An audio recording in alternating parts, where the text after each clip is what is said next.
তিনটা হাদিসের তিনজন রাবি হচ্ছে দুর্বল, তাই আমরা ওগুলো হাদিসকে গ্রহণ করি না। কিন্তু তারাই যে এগুলো গ্রহণ করছে এটা তাদের ব্যর্থতা। আমরা কখনো সালাফি মানহাজের কোনো আলেম বলেনি যারা নাবির নিচে হাত বাঁধে তাদের সালাত হবে না।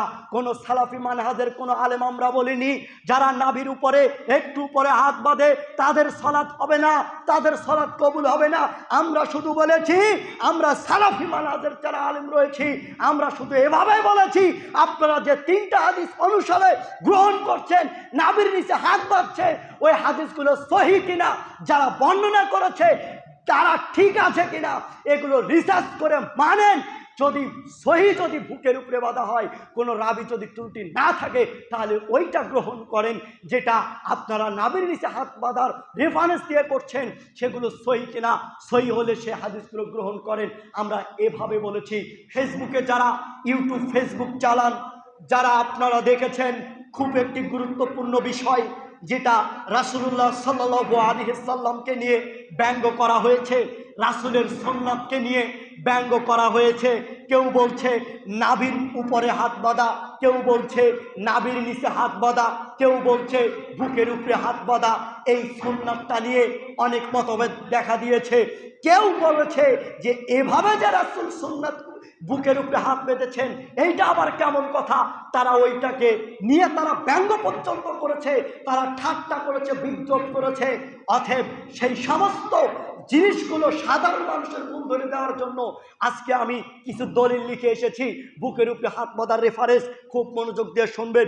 সহিহুল বুখারীর 740, সহিহুল বুখারীর 704, সহিহুল বুখারীর 696, সহিহ মুসলিমের 782, সহিহ মুসলিমের 781, আবু দাউদের 759, তিরমিজির 252, নাসাই 888, নাসাই 889, নাসাই 890, ইবনে মাজার 809, ইবনে মাজার 810, ইবনে মাজার 811 এগুলো আছে বুকের উপরে হাত বাঁধার হাদিসের রেফারেন্স।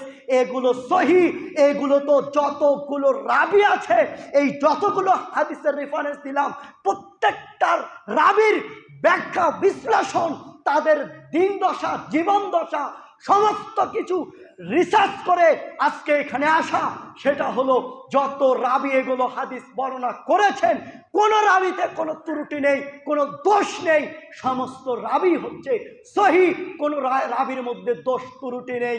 এটা এতগুলো রেফারেন্স দেওয়ার পরেও আজকে তারা রাসূলের সুন্নাত নিয়ে বুকের উপরে হাত বাঁধা নিয়ে তারা ব্যঙ্গ পর্যন্ত করছে।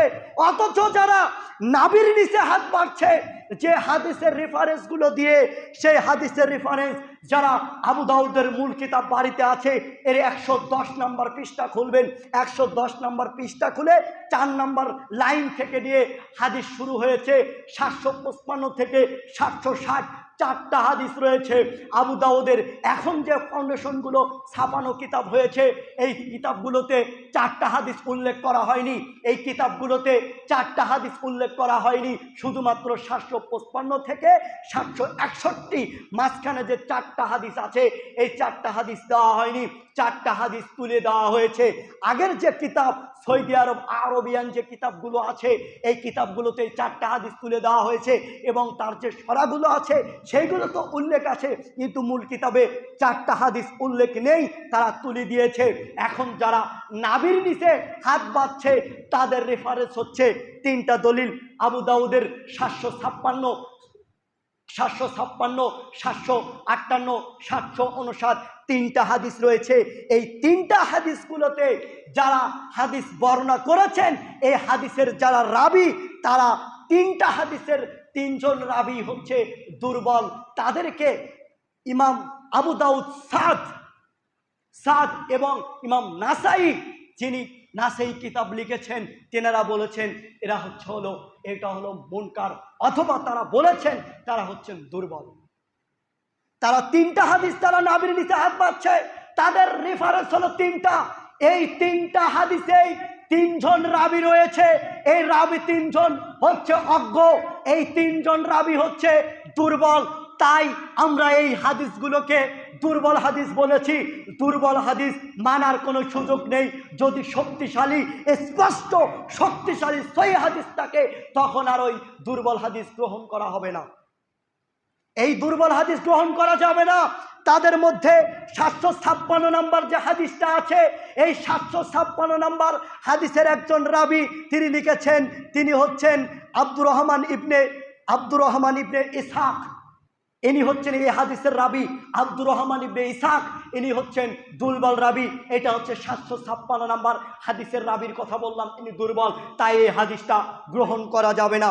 দ্বিতীয় যে হাদিস 756, এই হাদিসের সনদে, এই 757 এই হাদিসের সনদে ইবনে জারির জাব্বির, তার নাম হচ্ছে গাজওয়ান। এই শব্দটা যে এখানে এসেছে, তিনি এবং তার পিতা জারির ইবনে জাব্বি, এরা দুইজনেই ছিলেন অজ্ঞ।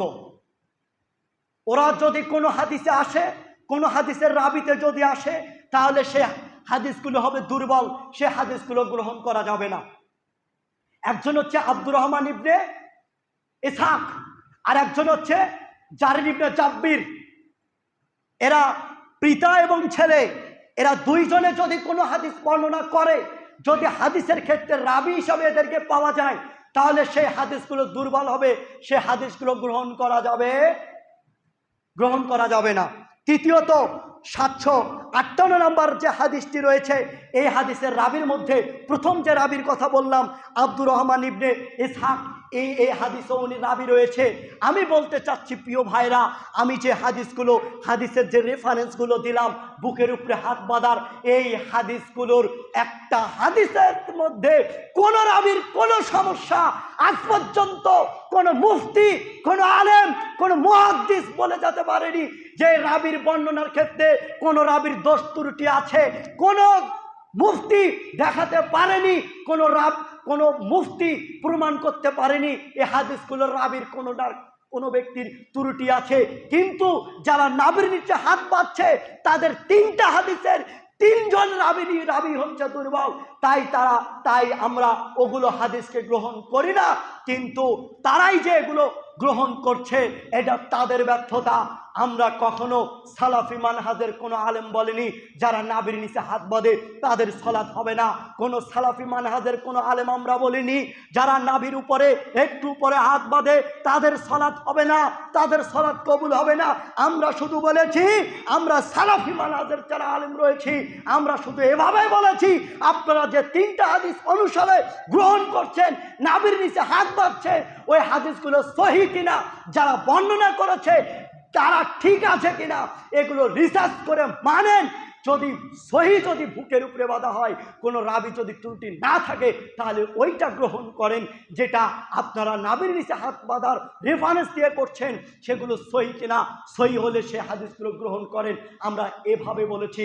সম্মানিত দিনী ভাইরা আমার, আজকে রাসূলের সুন্নাত নিয়ে ব্যঙ্গ করা হয়, অতএব রাসূলের সুন্নাত নিয়ে ব্যঙ্গ করা বাদ দিয়ে, ঠাট্টা বাদ দিয়ে সহিহ হাদিস গ্রহণ করুন। সহিহ হাদিসের কথা সবার মাঝে পৌঁছে দিন। আল্লাহ আমাদেরকে সকলকে কবুল ও মঞ্জুর করে নিন। সকলে বলি আল্লাহুম্মা আমিন।